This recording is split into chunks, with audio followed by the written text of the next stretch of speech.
là encore. Merci beaucoup. Je donne tout de suite maintenant la parole à Sébastien Pétavy pour le groupe écologiste. Merci, Monsieur le Président, Mesdames et Messieurs les ministres, Mesdames et Messieurs les rapporteurs, mes chers collègues. Après plusieurs semaines d'incertitude, pour seulement quelques jours de réflexion laissés aux parlementaires, le gouvernement soumet enfin son projet de loi de financement de la sécurité sociale pour 2025. Si nous avions peu d'espoir quant à la capacité de ce gouvernement d'entendre la demande majoritaire des Français formulée pendant les législatives pour plus de justice sociale, nous découvrons un PLFSS tout aussi insuffisant que l'année dernière. Au-delà de vos calculs comptables, nous devons rappeler la mission première de cette Assemblée, décider des moyens alloués à notre système de santé pour qu'il soit capable de répondre aux besoins et d'assurer le maintien en bonne santé de la population. L'augmentation en trompe-l'œil de l'ONDAM globale de 2,8% est à l'image de vos rafistolages budgétaires. Car dès lors que la compensation de l'augmentation des cotisations à la caisse des retraites des agents des collectivités locales est neutralisée, l'évolution n'est plus que de 2%, sans compter l'inflation en 2025.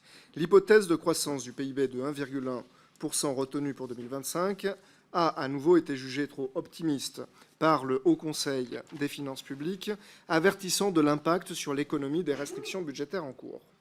Si le gouvernement table sur une limitation du recours aux intérimaires, ces économies ne permettront pas pour autant d'honorer la promesse du Ségur pour tous ou d'améliorer les conditions de travail des soignants. Alors rien de nouveau sous le soleil, ce sera insuffisant pour l'hôpital, des soignants toujours plus à bout et un système de soins à la dérive.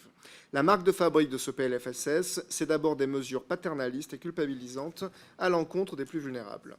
Alors de quelle justice parlez-vous quand pour des économies de bout de chandelle, vous appauvrissez les travailleurs en arrêt maladie?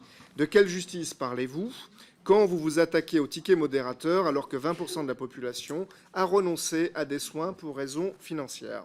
De quelle justice parlez-vous encore quand vous faites à nouveau des retraités les boucs émissaires de votre cure d'austérité avec ce scandaleux gel des pensions de 6 mois? Quelques mesures proposent des compensations aux agriculteurs, bien maigres, comparées à leur détresse, mais la ligne directrice de ce PLFSS est bien celle de l'absence de propositions d'ampleur qui, loin d'agir à la racine des inégalités, vont au contraire engendrer des dépenses supplémentaires par manque d'une vision sur le long terme. Sur la forme, nous ne pouvons que déplorer un texte qui ne laisse aucune entrée pour parler de sujets majeurs et, de fait, verrouille toute initiative parlementaire. Vous nous annoncez des mesures pour la santé mentale, mais comment allons-nous en débattre puisqu'elles sont tout bonnement absentes de ce texte? Et que dire du grand âge, comme l'a évoqué mon collègue, absent de ce texte, alors que 3 millions de personnes âgées seront dépendantes d'ici 2030?